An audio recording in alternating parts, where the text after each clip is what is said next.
أشهد أن لا إله إلا الله وحده لا شريك له ونشهد أن سيدنا وإمامنا وشفيعنا وقدوتنا محمدا عبده ورسوله صلى الله تعالى عليه وعلى آله وأصحابه وأزواجه وذرياته وبناته وأهل بيته أجمعين وبارك وسلم تسليما كثيرا كثيرا.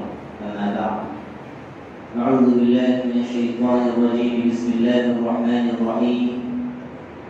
قل إن كنتم تحبون الله فاتبعوني يحببكم الله ويغفر لكم ذنوبكم والله غفور رحيم. قل أطيعوا الله والرسول فإن تولوا فإن الله لا يحب الكافرين. ونبیوں میں رحمت لقب پانے والا مرادیں غریبوں کی بر لانے والا، مصیبت میں غیروں کے کام آنے والا، بدندیش کے دل میں گھر کرنے والا، اتر کر حرا سے سوئے قوم آیا اور ایک نسخے کی میاں ساتھ لایا۔ میرے محترم بزرگوں، ایمانی بھائیوں اور دوستوں، ربیع الاول کی آج 6 تاریخ ہے۔ ربیع کہتے ہیں بہار کے موسم کو۔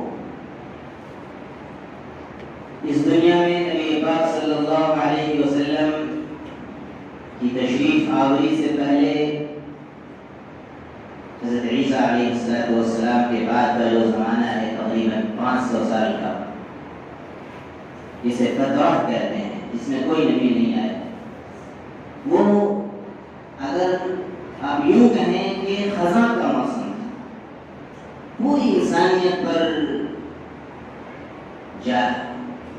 جاہلیت، ظلم، ناانصافی عام تھی۔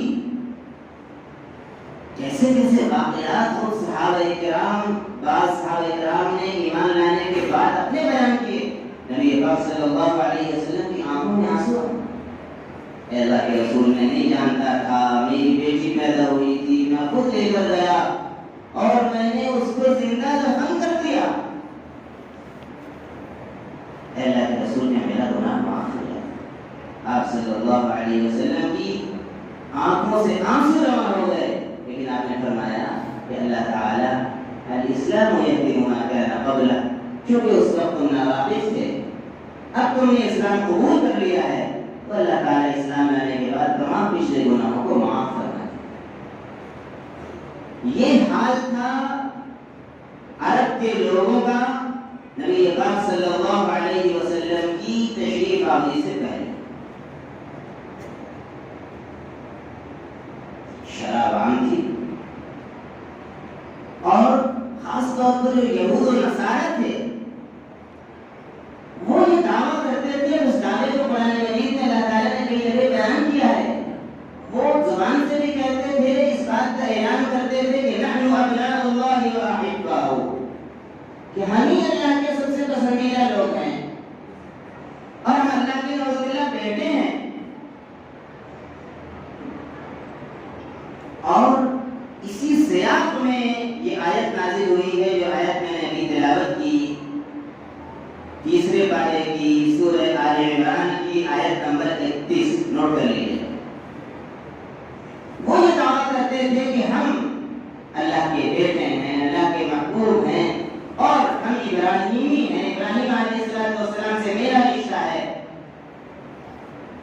اللہ تعالیٰ نے صاف ارشاد فرمایا، اعوذ باللہ من الشیطان الرجیم، قل ان کنتم تحبون اللہ، اے نبی جی آپ فرما دیجئے کہ اگر تم اللہ سے محبت کرتے ہو، اگر تمہیں اللہ سے محبت ہے یا تمہاری زبان پر اللہ سے محبت کا دعویٰ ہے، فاتبعونی، تم میری اتباع کرنی پڑے گی، آخری نبی پر ایمان لانا پڑے گا، آخری نبی کی شریعت کو تسلیم کرنا پڑے گا۔ آخری نبی کی تشریف آوری کے بعد، آخری شریعت کے نازل ہونے کے بعد، آخری کتاب قرآن مجید کے نازل ہونے کے بعد کوئی یہودی یہ چاہے کہ میں توریت پر عمل کر کے موسیٰ علیہ السلام کی شریعت پر عمل کر کے نجات پا جاؤں گا، نہیں ممکن۔ کوئی عیسائی یہ سوچے کہ میں انجیل پر عمل کر کے، بائبل پر عمل کر کے، عیسیٰ علیہ السلام کی تعلیمات پر عمل کر کے جنت میں چلا جاؤں گا، نہیں ممکن۔ آخری نبی کی شریعت کو ماننا پڑے گا، ان پر ایمان لانا پڑے گا، اور آخری نبی کا امتی، یہ بہت اہم پوائنٹ ہے، اس کو ذہن میں رکھیے گا، آخری نبی کے امتی کو، ہم تمام مسلمانوں کو اس بات کا مکلف بنایا گیا ہے کہ ہم تمام انبیاء پر ایمان لائیں۔ ہم حضرت آدم علیہ السلام سے لے کر آخری نبی حضرت محمد مصطفیٰ صلی اللہ علیہ وسلم تک سب کو اپنا نبی مانیں۔ کسی بھی ایک نبی کا اگر کوئی مسلمان انکار کرے گا وہ اسلام سے خارج ہو جائے، لیکن عیسائیوں یہ نہیں ہے، وہ عیسیٰ علیہ السلام کا گروپ ہے، یہودی موسیٰ علیہ السلام کا گروپ ہے۔ آپ ان سے کہہ سکتے ہیں کہ بھائی ہم تو آپ کے نبی کا اور آپ کے نبی کا، وہ ہمارے ہی نبی ہیں، اور قرآن مجید یہ کہتا ہے کہ ہر نبی سے تعلق آخری نبی کا اور آخری نبی کے ماننے والوں کا سب سے زیادہ ہے۔ ان اول الناس بابراہیم الذین اتبعوہ، بے شک ابراہیم سے زیادہ تعلق رکھنے والے وہ لوگ ہیں جنہوں نے صحیح معنوں میں ان کی اتباع کی ان کے زمانے میں۔ وہذا النبی، اور یہ آخری نبی، والذین آمنوا، اور یہ ان پر ایمان لانے والے، واللہ ولی المؤمنین، اور ایسے ایمان والوں کا اللہ تعالی دوست ہے۔ ابراہیم سے زیادہ تعلق آخری نبی کا، موسیٰ علیہ السلام سے زیادہ تعلق آخری نبی کا، عیسیٰ علیہ السلام سے زیادہ تعلق آخری نبی کا۔ آپ کو تو زبانی دعویٰ ہے۔ عیسیٰ علیہ السلام کے ساتھ یہودیوں نے کیا سلوک کیا؟ قرآن مجید میں بیان کیا گیا ہے، سولی پر لٹکانا چاہا، یہ تو اللہ تعالیٰ کا غیبی نظام تھا۔ فَرَفَعَهُ اللَّهُ إِلَيْهِ، اللہ نے زندہ عیسیٰ علیہ السلام کو آسمان پہ اٹھا لیا۔ اللہ اپنے نبی کی حفاظت کرتا ہے۔ یہی یہودی ہیں جو نبیوں کے قاتل ہیں اور نبیوں پر اپنے کیے ہوئے وعدوں کو توڑنے والے ہیں۔ فَبِمَا نَقْضِهِمْ مِيثَاقَهُمْ لَعَنَّاهُمْ، اللہ نے کہا ہم نے ان پر لعنت برسا دی، وَجَعَلْنَا قُلُوبَهُمْ قَاسِيَةً، اور ان کے دلوں کو ہم نے سخت بنا دیا۔ آج بھی جو دنیا میں یہودی ہیں، ان کا ملک کون سا ہے آپ تو بتا سکتے ہیں؟ اسرائیل۔ نیوز بہت دیکھتے ہیں ہم لوگ نا، صرف یہیں کا دیکھتے ہیں انڈیا کا، میم واو دال یا اس کا دیکھیں گے، اور ایک یا واو کافیہ اس کا دیکھیں گے، باطل کا چرچا بہت۔ اس کے پیچھے کون لوگ ہیں؟ یہودی، یاد رکھیں۔ یہ میں اپنی طرف سے نہیں کہہ رہا ہوں، قرآن مجید میں 6 پارے کی آیت ہے، لَتَجِدَنَّ أَشَدَّ النَّاسِ، اعوذ باللہ من الشیطان الرجیم، آپ اے نبی سب سے زیادہ کٹر دشمن ایمان والوں کا اگر کسی کو پائیں گے، لِلَّذِينَ لَتَجِدَنَّ أَشَدَّ النَّاسِ عَدَاوَةً لِلَّذِينَ آمَنُوا الَّذِينَ هَادُوا، لَتَجِدَنَّ أَشَدَّ النَّاسِ عَدَاوَةً لِلَّذِينَ آمَنُوا الْيَهُودَ، یہودیوں کو پائیں گے، والذین اشرکوا، اور دوسرے نمبر پر مشرکوں کو پائیں گے۔ ابھی پوری دنیا میں یہودیوں کا اور مشرکوں کا گٹھ جوڑ چل رہا ہے۔ یہاں کی جو تنظیم ہے اس کا نام میں نہیں لوں گا، سب سے بڑی تنظیم، آپ لوگ نام سے واقف ہوں گے، اس کی ٹریننگ کہاں ہوتی ہے؟ اسرائیل میں، اور اسرائیل کے کہنے پر ہی سارا کھیل ہو رہا ہے جی۔ اور مکے میں بھی جو کچھ ہو رہا تھا، مدینے کے یہودی اور مکے کے مشرکوں کے گٹھ جوڑ سے ہوا تھا۔ غزوہ احزاب پوری آپ پڑھ لیجیے سیرت، یہودیوں کی سازشوں کے نتیجے میں غزوہ احزاب ہوئی تھی، اور آج بھی جو کچھ ہو رہا ہے یہ یہودیوں کے اور مشرکوں کے گٹھ جوڑ سے ہو رہا ہے۔ میرے بھائیوں، اللہ تعالیٰ نے فرمایا کہ اگر تم کو اللہ سے محبت ہے تو اے نبی جی کہہ دیجئے کہ میری اتباع کرو۔ اگر نبی کی اتباع تم کرو گے ہر چیز میں، جیسا کہ ہمارے حاجی صاحب فرما رہے تھے، ہر چیز کرنے سے لے کر حکومت کرنے تک نبی کی اتباع آنکھ بند کے تم کر کے کرو گے یحببکم اللہ، تو اللہ تم کو اپنا محبوب بنا لے گا۔ کہاں تم اللہ سے محبت کرنے چلے تھے، اتباع کرو گے نبی کی تو تم اللہ کے محبوب بن جاؤ گے۔ وَيَغْفِرْ لَكُمْ ذُنُوبَكُمْ، جو گناہ تم سے ہو گئے اللہ کو معاف فرما دے گا۔ وَاللَّهُ غَفُورٌ رَحِيمٌ، اللہ بہت معاف کرنے والا ہے، بہت رحم کرنے والا ہے۔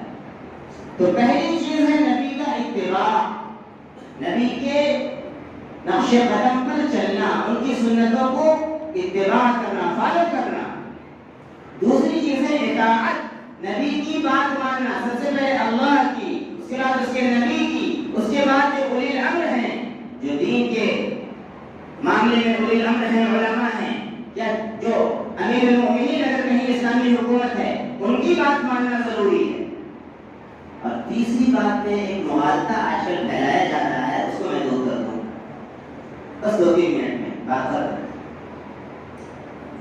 ہمارے اپنے طبقے میں مسلمان بھائیوں میں سے، اہل سنت والجماعت میں سے، شیعوں کے مقابلے میں جتنے بھی مسلمان ہیں سب اہل سنت والجماعت یاد رکھیں۔ ایک بھائی، کچھ بھائی ہمارے ایسے ہیں جو یہ سمجھا رہے ہیں، اس کو بھی نوٹ کیجئے گا، تقریر آج کل ہم لوگ صرف سنتے ہیں، پوائنٹس آیت وغیرہ میں حوالہ دیا جاتا ہے اس وجہ سے تاکہ آپ نوٹ کریں، تاکہ اگر کوئی جاہل شخص آپ سے غلط بات کہہ رہا ہے تو آپ اس کو کاؤنٹر کر سکیں، جواب دے سکیں۔ ایک آیت ہے سورہ یونس کی، پارہ نمبر 11 کی، آیت نمبر 57 اور 58۔ اعوذ باللہ من الشیطان الرجیم۔ یا ایھا الناس، اے لوگو، قد جاءتکم موعظۃ من ربکم، تمہارے پاس یقیناً آ چکی ہے ایک نصیحت والی کتاب یعنی قرآن، وشفاء لما فی الصدور، اور دلوں میں جو روگ ہیں کفر کے، نفاق کے، اس کے لیے یہ کتاب شفا ہے، علاج ہے، وہدی، اور ہدایت ہے، ورحمۃ للمؤمنین، اور ایمان والوں کے لیے رحمت ہے۔ قل، اے نبی کہہ دیجیے، بفضل اللہ وبرحمتہ، اللہ کے فضل اور اس کی رحمت پر فلیفرحوا، ایمان والوں کو خوش ہونا چاہیے۔ وخیر مما یجمعون، یہ قرآن کہیں بہتر ہے ان تمام چیزوں سے جس کو یہ لوگ جمع کر رہے ہیں۔ اب اس میں مغالطہ کیا کر رہے ہیں بھائی لوگ کہ دیکھیے یہاں پر قرآن کو اللہ تعالیٰ نے رحمت قرار دیا ہے اور خوش ہونے کا حکم دیا ہے، اور دوسری آیت 12-17 آیت نمبر 107 سورہ انبیاء، وَمَا أَرْسَلْنَاكَ إِلَّا رَحْمَةً لِلْعَالَمِينَ، اے نبی ہم نے آپ کو سارے جہان کے لیے رحمت بنا کر بھیجا ہے۔ تو بھائی لوگ یہ سمجھا رہے ہیں کہ دیکھیے اللہ کے نبی تو سارے جہان کے لیے رحمت ہے، آپ کی رحمت تو سب سے زیادہ بڑی ہوئی ہے، اور یہاں پر اللہ قرآن کو رحمت قرار دے کر فرما رہا ہے کہ خوش ہو، لہذا خوش ہونا چاہیے، عید میلاد النبی منانا چاہیے۔ خوش ہونے کا مطلب آپ سمجھیں گے، آپ سمجھائیں گے، یا صحابہ نے جو سمجھا تھا اس کو ماننے میں آیا، یہ بتائیے۔ اس آیت کو صحابہ نے پڑھا تھا کہ نہیں پڑھا تھا؟ جواب دیجیے۔ انہوں نے سمجھا تھا کہ نہیں سمجھا تھا؟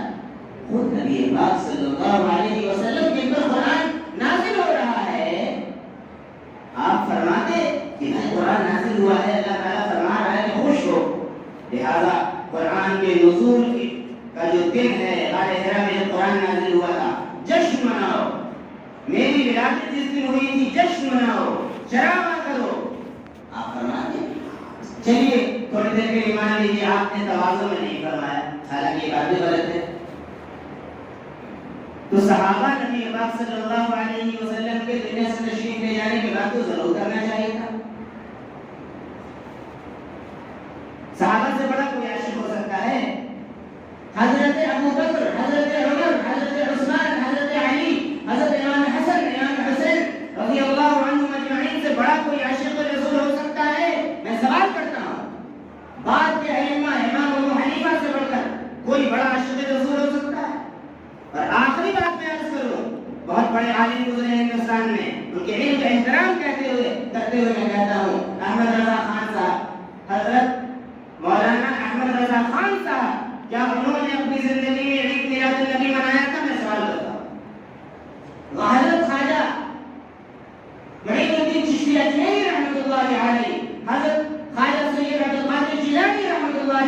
غوث پاک رحمۃ اللہ علیہ جب انہوں نے عید میلاد النبی منایا تھا، سوال ہے، جواب مانگ لیجیے آپ۔ اس لیے میرے بھائیوں، غلط باتوں میں مت پڑیے، غلط لوگوں کے الجھانے میں مت الجھیے۔ شیطان اپنے دوستوں کو غلط باتوں کا الہام کرتا ہے، ایک آیت کو دوسری آیت سے جوڑ کر اس کا غلط مطلب بیان کرواتا ہے، اور بیچارے ہمارے بھولے بھالے بھائی سوچتے ہیں کہ یہ جو لوگ نہیں منا رہے ہیں وہ نبی کو نہیں مانتے۔ تو نعوذ باللہ، صحابہ بھی عاشق رسول نہیں ہوئے، ائمہ بھی عاشق رسول نہیں ہوئے، حضرت غوث پاک بھی عاشق رسول نہیں ہوئے، اور آپ کے امام بھی آپ کے قول کے مطابق عاشق رسول نہیں ہوئے۔ آپ آئے عاشق رسول پیدا ہو۔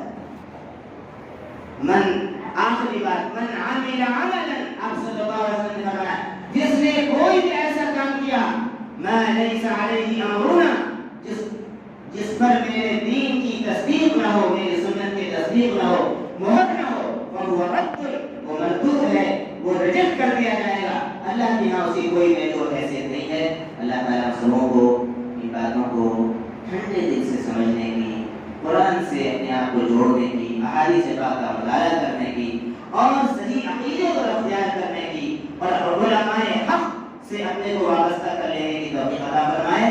اور علماء سو جو غلط ایسے لوگ ہیں جو غلط باتوں کی طرف آپ کو بلاتے ہیں اور آپ کو بلا کر اپنی دنیا آپ کے جیب سے سیدھی کرنا چاہتے ہیں، افادہ کرنا چاہتے ہیں، اللہ تعالیٰ ہم سبوں کی حفاظت فرمائے۔ آمین۔